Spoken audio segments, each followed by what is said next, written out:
tulina His Excellency the elected President of Uganda Kyagulanyi Ssentamu Robert Bobi Wine olunaku olwaleero nga tuyingira bugweri President w'eggwanga yalondebwa abantu Kyagulanyi Ssentamu Robert Bobi Wine ate ensonga bweki bwegenda maaso baganda baffe mikwano gyaffe twongera obajjukiza n'obategeeza nti His Excellency Kyagulanyi Ssentamu Robert Bobi Wine the elected President of Uganda olunaku olw'ejjo yafunye okutataganyizibwa okw'enjawulo yafunye ebintu bingi nnyo abaana bakwatiddwa abaana baganda baffe bawambiddwa abantu baffe bakwatiddwa gavumenti ya Mwami Tebbuhabulwa naye era statement yakoleddwa badde balowooza nti bagenda ganda Kyagulanyi Ssentamu Robert Bobi Wine okutambula era badde balowooza nti bamustopinze ne president yatambudde ddala bulungi statement nekolebwa mu bitundu ebyebugweri tweyanzizza nnyo baganda baffe mwenna ab'essayidi abajjidde ddala mu bungi okwaniriza His Excellency Kyagulanyi Ssentamu Robert Bobi Wine ebugweri buli kimu kyatambudde bulungi mwebale nnyo kwagala Bobi Wine mwebale nnyo kumubugaabuga mwebale nnyo kumulaga omukwano era twongera obajjukiza n'obategeeza nti ku lwa Uganda yaffe n'eggwanga tugenda kutambulira ddala era tugenda tuuka mu bitundu ebimu baganda baffe twongera obajjukiza nti tujja kuba banjawulo tulina okukkiriza nti President Kyagulanyi Ssentamu nga lwamu ne bannayuganda ku lwa Uganda eno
What a love!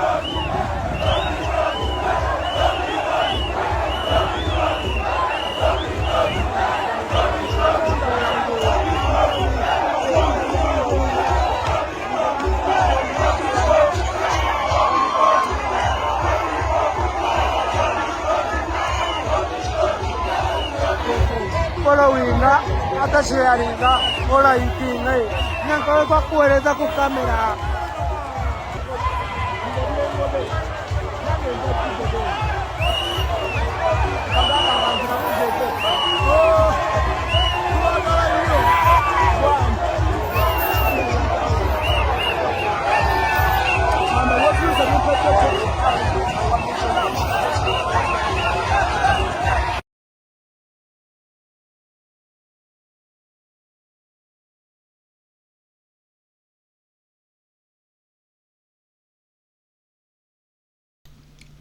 bugweri tujja ne mukulembeze w'eggwanga Kyagulanyi Ssentamu Robert Bobi Wine elected President of Uganda abadde kapangire ddala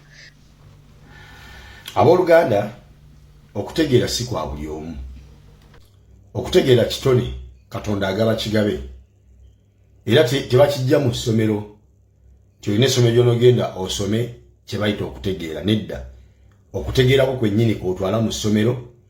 ne bakusomesa ebyogenda okukozesa okutegeerako okwo kwolina kwewazaalibwa nako. Nalabye abantu bangi nnyo abavuddeyo ku nsonga ya His Excellency Robert Kyagulanyi Ssentamu ya Human Rights Commission okuba nti yajjayo okwemulugunya kwe okumaze emyaka 5 miramba nga tekuwulirizibwa. Mwenalire n'omukyala abawangalira UK gwe walowooza nti ye muneke yavaako Uganda n'agendako mu nsi ezigezaako practicinga amateeka mu nsi ezigezaako okulaga nti zirwanirira era zifaayo eri eddembe ly'obuntu naye n'abanga mu butuufu yasigala tabitegeera gyali bikolebwa abiraba byogerebwa naye tabiwulira tabiraba tabimanyi munne nga avudde ate nga yeewaana bwewaani Kyagulanyi butuufu byamusobedde dda kaweddemu dda nti anti Masaka bamugobye nti mu Human Rights Commission yagenzeeyo ne bamuyitira security naye ne bamugoba simanyi n'egindi naye bamugobye munne nga ye musanyufu nnyo ng'ekyokuba nti omukyala akulira akakiiko k'eddembe ly'obuntu yagobye Robert Kyagulanyi Ssentamu n'atuuka n'okumuyitira security yebeemugjawo ate ng'omuntu gwe bayitira security mu kifo abakuma babakuba nga bamaze omwekengera nti alina ekyokulwanyisa ekyobulabe oba agezezzaako okuleetawo embeera esobola okuviirako abantu okufuna obulabe naye laba obuswavu omukyalo ne bwe yaswazizzaamu eggwanga lyaffe omuntu ng'atudde siga nti yadde ayimuse nti munnange bwe yayimiridde n'atandika okwogera ng'ayimiridde nenneekengera nti ayinza okuntuusaako obulabe kwe kulagira security emugjewo naye omuntu ali mu kwogera awamu n'ekyo ng'atudde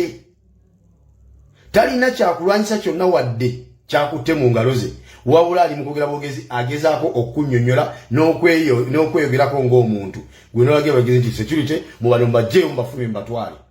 ekyo nno kyadde kikola kya buswavu naye ekyo kitegeerebwa muntu ategeera si muntu eyasoma ennyo wabula ategeera ojja sanga neyasoma ennyo oba gwoyita omuyigirize ng'ekyo teyakitegedde nti kyabadde kikola kya buswavu nnyo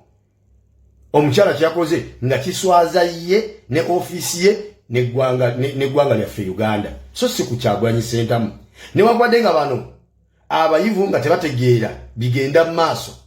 bo bakirabengawo omukazi eyaswaziza Bobi Wine oba eyamuyisizaamu amaaso nedda ssebo oba nnyabo Bobi Wine talina kyeyaswadde wabula yasikowalinze lwaki yasikowalinze aludde ebbanga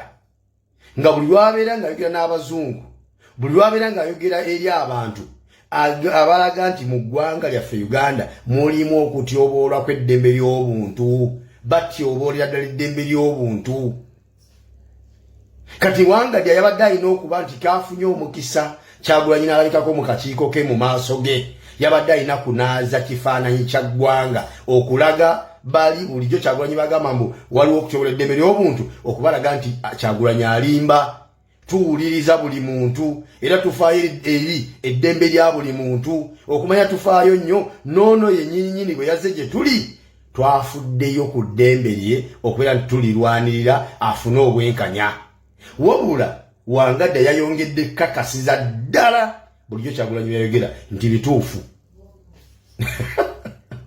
kati awo atalya mutwe gwa Ngege ye yavudde ajaganya Kyagulanyi bamugwebe kakiiko k'eddembe ly'obuntu n'omusanga agugjeyo oyo bwatyo oyo kati bamumaze twabagamba talina kyali muganda wange kozesa obwongo bwo Kyagulanyi yabakubye hat-trick bwe guba mupiira yagwangudde 3-0 olw'ensonga mwayongedde okukoona stamp ku byagamba bulijjo ensi nti mu Uganda waliyo okutyoboolwa kw'eddembe ly'obuntu there is human rights abuse in Uganda nga bwe mugamba alimba kati mwakiraze nga ye yennyini yali mu kakiiko kammwe nebuuza ababalira abantu abo nebuuza abantu abo bateekamu ofiisi ezo ddala babateekamu kukola oba bateekamu nga bifaananyi kunyumira mu ntebe gwekyo Wangadya nga tosobola kiraba kyono omusajja buli gy'alaga yonna buli lwalikwata omuzindalo okubaako kyayogera ku gavumenti yaffe ekimu ku byasinga okuvumirira ennyo mu ggwanga kwe kutyobola kw'eddembe ly'obuntu kati azze gyendi nyina okulaga bagamba bulijjo nti waliwo okutyobola kw'eddembe ly'obuntu tisi kituufu ate n'okonamu bukonyi sitampu ab'engalabi ne bavayo ne bakyakanya mbu kyewakoze kituufu era bo ne bajaganya bujaganya mutegeera bulungi mmwe kusaba owulirize vidiyo y'omukyalo Against Teachings oli ensonga omukyala zannyonnyodde ojja kakasa Katonda yawa abantu okutegeera naye omukyalo yategeera yannyonnyodde ensonga wallahi nga bwe oyina obwongo osirika bwetinoga nti akasajja Kyagulanyi ani akabalira yabakubye omupiira hands out kiriya nga tewaliwo wadde waloga nti gwaweddeemu emu 3-0 tebakutteyo kati mukyaddamu okwewakana nti nno temutyobola ddembe ly'abuntu ng'asiiba akiboogerako yennyini kuyeko mwakikoledde okakasensi nti kituufu kyayogera wangadya bakakugaana okugenda mu lukiiko lw'eddembe ly'obuntu olwali Addis Ababa mu Ethiopia bakugaana okugenda nga bakulanga ekintu eki nti mmwe mukyalina ebizibu byammwe ebyokutyobola eddembe ly'obuntu fayiro nyingi ziri zitudde ze mutakwatangako musooke muzitereeze ne mu Geneva era ne luddamu ne lutwala ne baga nti tolinnyayo muyina bingi bye mutannaba kutereeza ebikwatagana n'eddembe ly'obuntu ffe ekitutuuza twogera ku butya bwe tugenda okukola ki okukuuma n'okulwana eddembe ly'obuntu ate mmwe mulwanyisa eddembe ly'abuntu na kukuuma abo abalwanyisa eddembe ly'obuntu okuba nti tebavunaanibwa ewaffe tojja kati kewaliko kusiza kyansi eno okwetereeza ahe noyongera kakasa nti anedda ekinaddirira zijja kuba sanction bwetenga wanga ekinaddirira ojagera okulanga bagamba nti Wangadya akulira eddembe ly'obuntu mu Uganda bamutaddeko sanction kiki human rights abuse adifendinga abantu abatuusa ebikola ebyokutobera eddembe ly'obuntu ku bannayuganda ono yabadifendinga tumugubye waffe tadda kyekiddako mumuzanyire enkola ku Kyagulanyi mubalira mubazi nze mbabuulira